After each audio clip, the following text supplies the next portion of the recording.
My dad slammed his fist on the table and yelled, "You'd be homeless without us," after I asked my brother to stop stealing my stuff, so I moved out. A few months later, they called me in panic when, before I get to that night, before everything boiled over and fell apart, I should probably start at the beginning. My name's Lucas. I'm 27, and I grew up in a family where love always had a price tag. I'm the oldest of three, and from a young age, I was treated more like an unpaid intern than a son. My parents, especially my dad, believed that respect was earned but obedience was demanded. And if you were the oldest, well then your obedience had interest on top. You were expected to set the example, keep the peace, hold things together, even when nobody else lifted a finger. Growing up, I thought this was normal that all parents guilt-tripped their kids into cleaning the house while calling it teaching responsibility or made them pay rent at 17 because life doesn't give handouts. We weren't poor, far from it.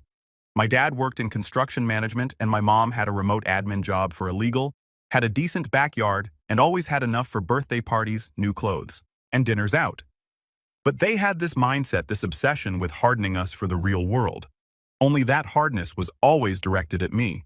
My siblings, not so much. My brother Tyler, 2 years younger, could crash his car into a mailbox and somehow be the victim in the story. My sister Ella, still in high school, had a room full of electronics I couldn't even dream of affording at her age. Meanwhile, I had to fight to get Wi-Fi that worked in my basement room, which I paid rent for $400 a month to be exact. I started working when I was 15. First, it was a part-time gig at a local grocery store, bagging groceries. Then I moved to stocking shelves at a department store while I finished high school. My parents made it clear that if I wanted a car, gas money, or anything beyond the bare minimum, it was on me. When I got my license, I used my savings to buy a rusted-out 2002 Toyota Corolla. My dad smirked and said, "Looks like you're finally learning how the real world works." I thought he was proud of me, but in hindsight, I think he just liked the idea of me struggling. It reinforced his belief that the world was cruel and that kids should man up early. After high school, I didn't go straight to college. I didn't have the money, and my parents weren't offering. If you want a degree, my dad said, get a job that pays for it. Or take loans. You're not living here for free while you figure yourself out. So I worked. Warehouse jobs, night shifts, delivery gigs, anything to keep paying my rent and saving a little bit at a time. Eventually, I started doing IT certifications online. I taught myself networking, server admin, and cybersecurity basics. It wasn't easy, especially working 40-plus hours a week while trying to study, but I made it work. By the time I was 24, I landed a full-time remote job doing tech support and network management for a mid-sized company. It didn't pay six figures, but it was stable, and it was mine. I finally had a little breathing room. I was still living in the basement, still handing over rent like clockwork, and still getting passive-aggressive comments every time I missed a family dinner because of overtime. But at least I wasn't scrambling anymore. I started thinking about moving out, getting my own place, maybe even going back to school part-time to finish a degree. Then the pandemic hit. Suddenly, Tyler lost his job as a barback and moved back home. My parents, who had always insisted I pay rent because life's not fair, decided he didn't need to contribute. "He's going through a lot," my mom said. "It's not the time to add pressure." Ella, now taking classes online from home, started sleeping till noon and blasting TikTok at full volume through the walls. Meanwhile, I kept working, still paying rent, still contributing to groceries, still getting guilt-tripped every time I asked for some quiet during Zoom meetings. It was like being a guest in a hotel I was secretly funding. Except the staff hated me, and the other guests got room service. It got worse when Tyler started making jabs about my job. "Must be nice to work in your pajamas," he'd sneer while drinking the coffee I bought. Or, "Some of us have real jobs, Lucas. Physical labor, not mouse clicking." My dad would chuckle like it was some inside joke. "He's not wrong," he said once. "If the power goes out, what are you going to do?" "You're not exactly essential," I wanted to scream. Instead, I just nodded and kept going. One night, I came upstairs after a long shift. I'd been putting out fires all day, server crashes, phishing attacks, 2 coworkers out sick. I was fried. I just wanted to make a sandwich and watch something mindless. But when I opened the fridge, half the stuff I'd bought was gone. My protein shakes, my chicken, my prepped meals gone. I turned around to see Tyler on the couch, shirtless, burping up what I knew was my food. "You're welcome," he said without looking away from the TV. I asked him, calmly at first, why he kept taking my groceries when he didn't contribute anything. He just laughed. "What's mine is yours, bro. That's what family's for." I brought it up to my parents that night at dinner, not accusingly, not even angrily. I just asked if we could set some boundaries, maybe label food, make a schedule, something. That's when my dad slammed his hand on the table. You're acting like a damn guest in your own home, he snapped. You think you're better than your brother because you've got some desk job and a certificate? You'd be homeless without us. You live here because we allow you to. Don't forget that. I didn't say a word, not then. I just stood up, walked to the basement, closed the door, and sat on my bed for a long time. Something about that night felt different. It wasn't the first time my dad had pulled that card, but this time it didn't sting the same way. It didn't feel like failure. It felt like clarity. That was the moment I knew I wasn't staying here much longer. But if I was going to leave, I wasn't going to leave quietly. And I definitely wasn't going to keep funding their lives while they treated me like an afterthought. So I started planning. And 2 months later, when the lights flickered off in the middle of their movie night and their credit cards started getting declined left and right, they finally realized something was wrong. But by then, I was already gone, and what I did before I left, well, let's just say they weren't expecting that. I didn't leave the next day. I wanted to. After my dad's outburst at dinner, something in me felt cracked wide open, like I'd finally woken up from years of trying to earn their respect, trying to be the good son who paid rent, cooked meals, did the yard work, and smiled through the disrespect like it was just part of growing up. But when I sat in my basement room that night, staring at the gray concrete wall next to my desk, I realized I needed a plan, not just an escape. Leaving wasn't just about packing a bag. My name was on more things than I like to admit. The family Wi-Fi under my name. Electricity bill split in my online account, but I was the only one actually paying it on time. The streaming services all on my cards. The food in the fridge, mine half of it gone within a day. At some point, without even noticing, I had become a crutch for the whole house. Financially, emotionally, logistically. And it wasn't like they noticed. The next morning, I woke up to Ella stomping around upstairs. Apparently, her AirPods had gone missing. I climbed the stairs and walked into a full-blown interrogation. Did you take them? She asked, standing in the hallway with her arms crossed, glaring at me like I was a maybe because I borrowed your speaker last week and never gave it back and you got mad about it. I stared at her. That was her logic. She wronged me, so now I must be retaliating. I didn't take anything. Ask Tyler. She scoffed and walked away, muttering something under her breath that sounded a lot freak. I didn't even flinch. Later that day, I got a Venmo request from my mom. $48.67 for household groceries. No explanation, no prior discussion, just a demand in the form of a payment request. And the best part, I had already done the grocery run 2 days earlier and spent $80 of my own money on essentials. Eggs, milk, chicken, soap stuff. No one thanked me for stuff I watched disappear in record time. I declined the request. 30 minutes later, I got a text. Mom, did you decline the payment on purpose? Me. Yes. Mom, that's not okay, Lucas. We all have to contribute. Me. I do contribute. I just bought groceries. Mom, that was your choice. This is for the stuff I bought. Me? I didn't ask for any of it and no one offered to split mine. She didn't respond after that. But that night during dinner, there was a different energy, colder. My mom didn't speak to me. My dad cleared his throat aggressively every few minutes, like he was itching to say something but trying to hold back. Ella had her phone out and took photos of the mashed potatoes, probably to post some fake family bonding story. And then Tyler decided to play the role of provocateur. I heard you're not paying Mom back, he said, casually stabbing at his chicken. I didn't answer. Kind of low considering she raised you. Still, I stayed silent. Lucas, my dad said. Voice sharp. Answer. Your brother. I'm not answering anyone at this table like it's a courtroom, I replied. You're under our roof, my dad snapped. We ask you, answer. I stood up. Then maybe I won't be under your roof much longer. My mom finally spoke. Where are you going to go, Lucas? You think you're ready to be on your own? Everything you have is because of us. And there it was, because of us.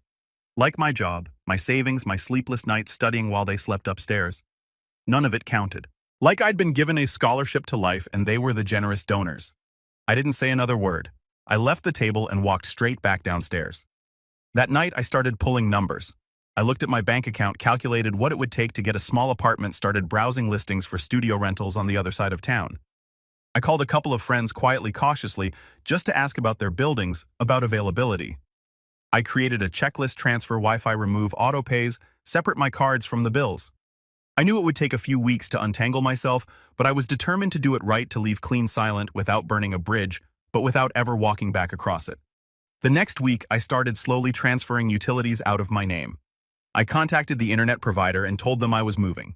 They gave me a cutoff date, 2 weeks. Perfect. Electricity I emailed removed myself as a primary user and let the account default to the household. My dad would receive the next bill. He'd figure it out eventually. Meanwhile, life upstairs went on as usual. Tyler continued eating my groceries. Ella borrowed my headphones and never gave them back. My mom sent me another Venmo request, $23.14 this time. I ignored it. Then came the boiling point. It was a Thursday evening. I'd been in meetings most of the day and I came upstairs just as dinner was wrapping up. I wasn't expecting food. At this point, I was cooking my own meals anyway, but I noticed something odd laughter, the kind I hadn't heard in a while. That strange, fake family joy that only surfaced when something juicy was happening. My dad was sitting at the head of the table grinning. Tyler was scrolling on his phone. My mom had a smug little smile and Ella was whispering to her from across the table. As I walked into the kitchen, I saw the envelope. It was open. My name was on the front. I picked it up and saw the logo of my company, my recent pay stub. They had opened my mail. I froze. My chest tightened, heart thudding in that way it does when you feel like you're being watched. "Lucas, my dad said you didn't tell us you were making that much." I looked at him then at the opened envelope. I didn't say anything. "Maybe you should be paying a little more rent," he continued smug. "We're all struggling here." I looked at my mom. "You opened my mail." She had the audacity to shrug. "It came to our house. It had my name on it." "We were just curious," Tyler added. "Relax. It's not like we hacked your bank account." "You crossed a line?" I said, my voice quiet but hard. "Oh, don't be so dramatic," my dad snapped. "We've supported you your whole life. You think you can keep secrets from us now?" I stepped back. My fists clenched not in anger, but in something deeper, something final. There was no coming back from this. They had invaded my privacy, laughed at my success, and now they were using it as ammunition against me. That's when the idea finally solidified in my mind, not just to leave, but to really leave, to take everything I'd given them and pull it back like a tablecloth from under their feet. I didn't raise my voice. I didn't argue. I just nodded and I said, "Okay." They all looked at me confused. "What does that mean?" my mom asked. "It means, you're right," I said, stepping away. "I shouldn't keep secrets from you." And then I walked out of the room. But what I didn't say was that I had already found a place, that I had already signed a lease, that in 3 days I was moving out and taking every single thing I had paid for with me. And when the bills started bouncing and the fridge was empty and their Amazon Prime stopped working, they'd realize exactly what I meant. But I wasn't done yet, because there was one more thing I was going to do before I left, something they would never see coming. I didn't sleep that night, not really.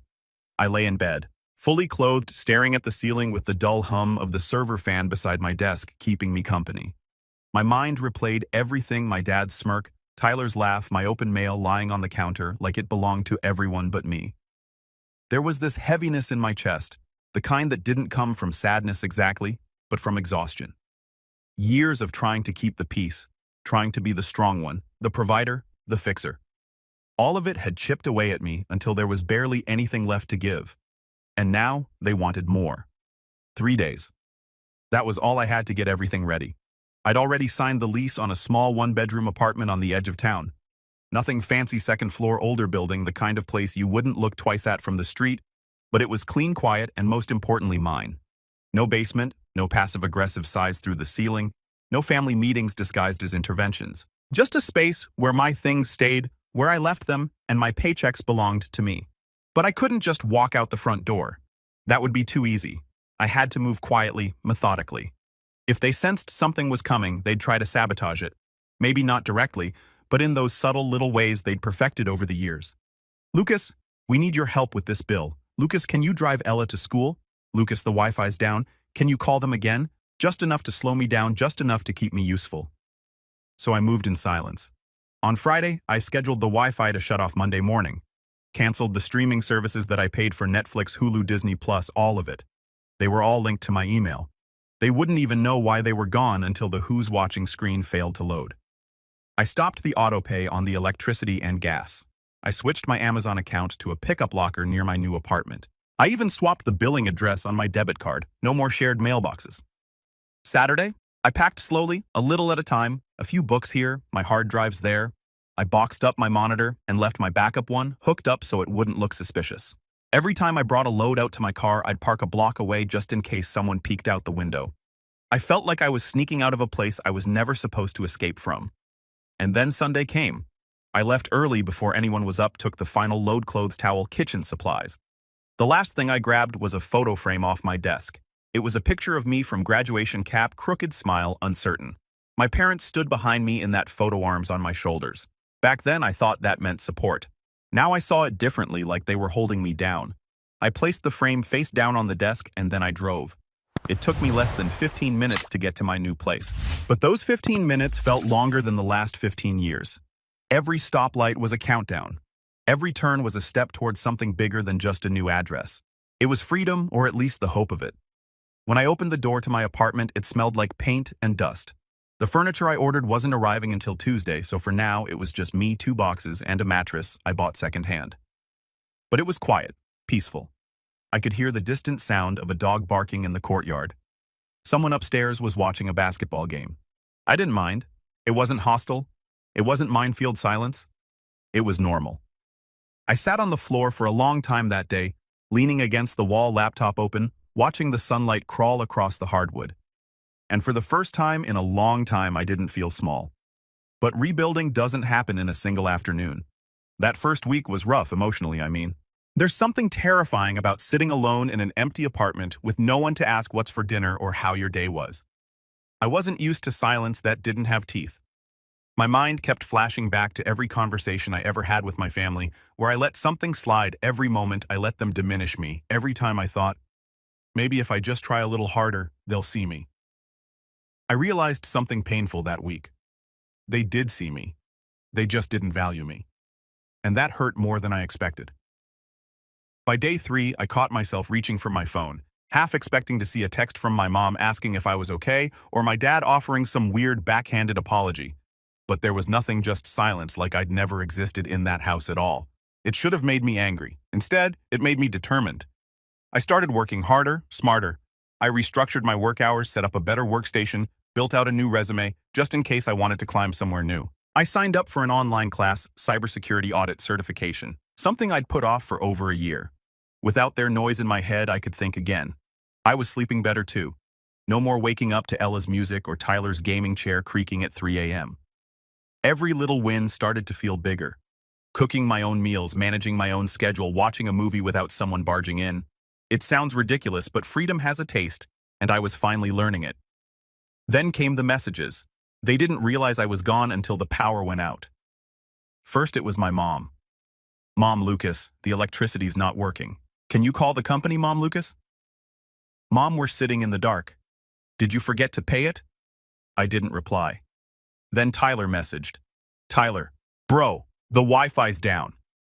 What the hell? Tyler, are you even home? Tyler, Mom's freaking out. Still, I said nothing. The next morning, I woke up to 6 missed calls and a voicemail from my dad. His voice was different, less sure of himself.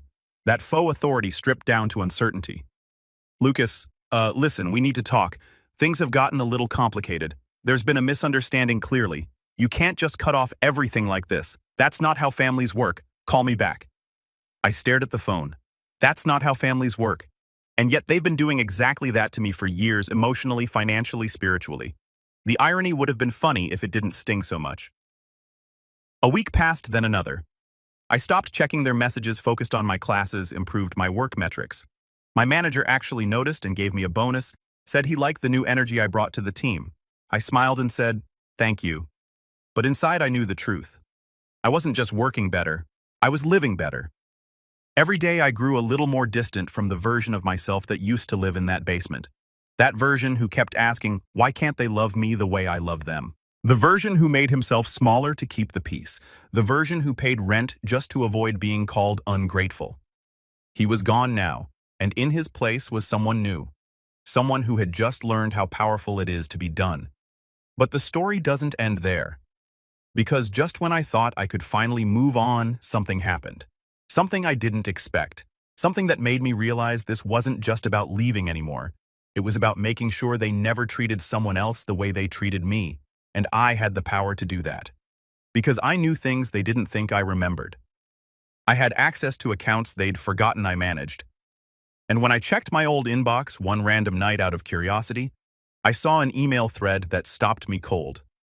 An old forgotten chain between my dad and someone he owed money to. An account I used to be linked to. And buried in that thread was the real reason why he was so angry that I left. It wasn't just about the money I brought in. It was about the money he needed and the secret he'd been hiding for years. And suddenly, the game changed. They thought I just walked away. But I hadn't. I was just getting started. I sat at my desk in the new apartment surrounded by the soft blue glow of dual monitors and a quiet that still didn't feel real. It had been almost a month since I left, and most days I felt like I was finally exhaling after years of holding my breath. But that night after reading the email buried deep in my old inbox, I wasn't calm, I wasn't free, I was focused. The email was from nearly 2 years ago. A debt collection notice. My dad had used my name, my credit, to open a joint line of credit for a home improvement project he never completed. The balance was small back then, just under $3,000, but it had grown. Interest, missed payments, late fees. The collection agency had stopped emailing me directly because I had switched accounts, but my name had stayed on the debt. He hadn't removed it. He hadn't even told me. And now I knew why he was panicking after I left. It wasn't about me cutting off the Wi-Fi or canceling the Netflix subscription. It was about losing access to the person who was unknowingly tied to his financial mess. He hadn't just taken advantage of my presence. He'd built a safety net out of me. Quietly. Selfishly. Illegally. My hands shook as I clicked through the old thread. I had vague memories of signing something for the house when I was around 23, back when I was still working night shifts and hoping to move into the guest room upstairs. He told me it was just a paperwork formality to add value to the home. I was naive, tired, trusting, and I signed. Now I understood. My dad had tied me to a credit line without telling me what it really was. He hadn't made a single payment on it in over 6 months. And because I'd moved out and stopped forwarding my old email, I hadn't seen the new notices piling up. If I hadn't checked that inbox, I might have never known. But now I did, and that changed everything. I sat back staring at the monitor, heart pounding. Part of me wanted to scream. Another part of me wanted to call him, demand answers, threaten legal action, force a confession. But I didn't. That wasn't me anymore. I wasn't interested in emotional outbursts. I was interested in strategy. So I made a plan. Step 1 was gathering everything. I printed the email thread, saved all the attachments, and pulled my credit report. There it was, right under open accounts, a joint revolving credit line with a balance of $6,882.47 and a credit utilization rate that made me wince. It was dragging my score down quietly, poisoning my financial future. He thought I wouldn't find out. He was wrong. I called the credit company the next day, calm, polite, professional. I'm calling about a joint line of credit that was opened under my name. I need to request documentation and formally dispute the account. The representative paused. Are you saying you didn't authorize the account? I signed something under the impression it was for something else, I said carefully. I need to review the original application and statement of purpose. They sent it over within the hour. There it was, my signature, my social, my dad's handwriting filling in the rest. I called a friend of mine next, Kara. We hadn't spoken in a few months, but she worked in consumer advocacy law. When I explained the situation, she didn't sound surprised. This happens more than you think, she said, especially with families. Is it illegal gray area depending on what you signed? But you can file a dispute. And if you're serious about pushing back, you can freeze your credit request identity theft protection and force the account to be re-reviewed. Would that affect him? She hesitated. If the account was only being paid by him and you dispute your part, he'll be fully liable. And it'll trigger a full investigation into the missed payments. Could tank his credit. I nodded slowly. Good. Kara paused. Lucas, is this revenge? I smiled faintly. No, this is step 1. She laughed softly. You always were the quiet type. Not anymore. I spent the next week compiling documents. Copies of every utility bill I'd paid for while living at home. Screenshots of every Venmo transfer to my mom. Text threads, emails. I created a timeline, a paper trail that showed exactly how much I'd been contributing over the years, how deep my involvement ran, and how little appreciation I got in return. This wasn't just a petty tally sheet. It was proof of exploitation, of dependence, of intent. I wasn't going to sue them, not yet. That wasn't the point. But I wanted leverage. Real leverage. Because while I could live with the way they treated me emotionally, I couldn't accept that they were sabotaging my credit and future behind my back. That crossed a line even they couldn't gaslight away. The next step was subtler. My mom still had me on her emergency contact list. For her job, for Ella's school, even for the shared online calendar she used for family events. I started backing away from each of those, quietly. I removed myself from every system I could think of, her workplace. I emailed HR and rescinded my contact permission. Ella's school. I logged into the portal and deleted my access. Calendar. Locked. Then came Tyler. He hadn't paid taxes in 2 years, and I knew because I'd helped him file the year before last. He kept asking me to look over his stuff whenever April came around, but he never followed through. Now I logged into the software we used, still under my email, and saw a draft return just sitting there untouched. No income reported. And I knew something he didn't. If you let a year go unfiled, and you then file a return that shows undeclared income, the IRS notices. Fast. So I submitted a quiet, anonymous tip through their reporting site. I wasn't trying to ruin his life. I was just cutting the cord.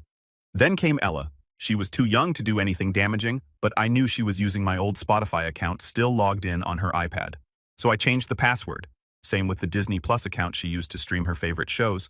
Logged everyone out, changed the email, set up two-factor. She texted me the next day. Ella, did you log me out of Spotify? I ignored it. Ella, that's messed up. I ignored that too. 2 hours later, I got a message from my mom. Mom, what's going on with the accounts? I replied once. Me, I'm moving on. No response after that. Then finally came the confrontation. I got home late one Friday night from a grocery run. My apartment building is small, only 8 units, and there's no buzzing system. Just a locked main door with old mailboxes stacked beside it. I was juggling bags when I saw a car pull up. Silver Honda. Familiar. My dad. He got out like he owned the place, eyes scanning until he spotted me. Lucas, he called. We need to talk. I didn't move. Just looked at him. He stepped closer. We made mistakes. Okay, I get it. You're upset. But this disappearing act, this silent treatment isn't fair. You don't get to abandon your family just because you had a bad week. I set the groceries down on the stoop. I didn't abandon anyone, I said quietly. I left a toxic situation. You left responsibilities, he shot back. You left things unfinished. No, I said. You left things unfinished when you used my name to open a credit line and never told me. When you let me pay your bills and never offered thanks. When you opened my mail and laughed at my income like it was yours. His jaw tightened. We're your family and you treated me like a tool. He scoffed. You think you're the victim? You wouldn't have gotten half of what you have if it wasn't for us. No, I said, stepping past him. You wouldn't have survived the last 3 years if it wasn't for me. I didn't raise my voice. I didn't curse. I didn't even slam the door. But I could tell I hit him where it hurt. Because for the first time in my life, my dad looked speechless. And that was when I knew he wasn't in control anymore. I was. And I wasn't done yet. Because the final step of my plan was going to hit them where it really mattered. Not emotionally, not digitally, but legally. And I had just the thing in motion. I didn't slam the door. I didn't need to. I let it close behind me with the same calm finality I'd learned to carry in every interaction since I left that house. My dad stood outside the building staring at the locked door like he couldn't quite believe it. Like the same son who used to take his lectures in silence and fix the Wi-Fi at midnight had just told him plainly to leave. And I had. The next morning I brewed coffee in peace and sat at my desk with my laptop, the sunlight soft against my windowsill, and opened the final piece of the plan, the credit dispute form. I had already submitted my initial complaint and documentation weeks ago. But this was the final step. The fraudulent activity box, the sworn statement, the supporting evidence that my name was used without proper consent, that I had been misled under the guise of trust and family. It wasn't just about my credit score anymore. It was about making sure they couldn't do it again. I submitted it and sat back. Done. 2 weeks later, I got the email. The account had been flagged, my name removed, and all negative impact on my credit reversed. The balance reassigned solely to the other party on the account, my dad. He got the notice a few days later. I didn't hear about it directly, of course. But Kara texted me. Kara, did you just make someone cry at the bank? Me, possibly. Apparently, he tried to take out a small loan. Probably to cover some other overdue bill. Denied. Not just because of the missed payments, but because now the full weight of the debt was on him. No shared liability. No fallback plan. He was furious. And powerless. Because this time, I wasn't there to fix it. And I wasn't done. I filed an identity protection affidavit with the IRS, flagged my name to prevent further unauthorized filings, and requested a review of any recent tax submissions tied to my Social Security number. I knew Tyler hadn't filed properly in years, and if he ever tried using my info again to access old documents or refund estimates, he'd hit a wall. Ella's school eventually called to verify the emergency contacts list. I told them to remove me permanently. "I'm not available," I said as politely as I could. "If her legal guardians need support, they'll have to handle it themselves." It was the first time I said those words out loud. Legal guardians? Not my parents, not my family, just people I used to live with. The fallout came slowly after that. First, I got a series of desperate texts from my mom, long ones, emotional ones, some guilt-tripping, some just confused. "Mom, I don't understand what we did to deserve this. You were always so responsible, so kind. Now you've just disappeared. Mom, we're your parents. Doesn't that mean anything anymore? Mom, we're struggling here. Tyler hasn't found work. Ella's grades are slipping. Your father is under so much pressure. Please just talk to us." I didn't reply, because I had talked. I tried for years. They just hadn't listened. The silence was the answer now. Eventually, the tone of the messages changed. "Mom, we need your help. Just for a little while. You're doing well. We can tell. It's selfish to hoard success while your family suffers. Mom, don't think we won't tell people what you did.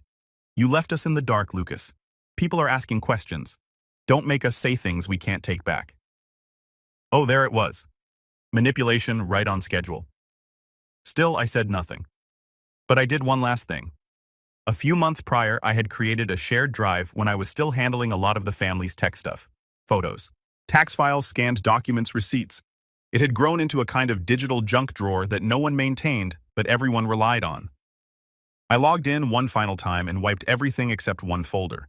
I titled it Contributions. Inside it, I uploaded PDFs of every grocery receipt I ever paid for, every rent payment transfer, screenshots of me fixing bills, screenshots of Ella's old homework I stayed up helping her with when my parents were out, every job I helped Tyler apply to, even a screen-recorded scroll through the email thread showing my dad opening that credit line with my name on it. I included a note.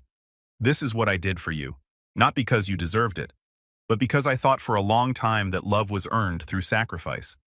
I don't think that anymore. I hope one day you understand what that means." Then I removed myself as a collaborator. I changed my number shortly after that. A few more weeks passed and the silence stretched. I rebuilt in peace. My apartment slowly filled with furniture that didn't feel borrowed or temporary. A real bed frame, a dining table, a bookshelf filled with more than just tech manuals. I started hosting casual Friday movie nights with a couple of friends. I didn't have to ask permission. No one asked me to mute the volume or run errands first. I lived fully and quietly for the first time in my adult life. One night I got a call from Kara. "Thought you should know," she said, voice laced with amusement. "Your dad filed a complaint, claimed you misled the credit agency." I laughed softly. Of course he did. "What happened?" "They investigated and found no evidence of fraud. Your statement held. The documents were clear." "Let me guess," I said. "He didn't read the fine print." "Nope. And now he's officially blacklisted from applying for any new joint accounts with your info attached. Permanently." I thanked her and hung up. That was the moment I knew it was over. Not just the legal stuff, but the weight, the constant emotional math I used to do to justify staying connected to them. The guilt, the obligation, the hope that maybe, just maybe, they'd change if I gave them one more chance. They wouldn't, but I had, and that had to be enough. Months turned into a year. Then came a wedding invitation. Not mine, Tyler's. Apparently he'd met someone with money. The kind of woman who didn't ask questions about past debts if you wore the right watch and talked big.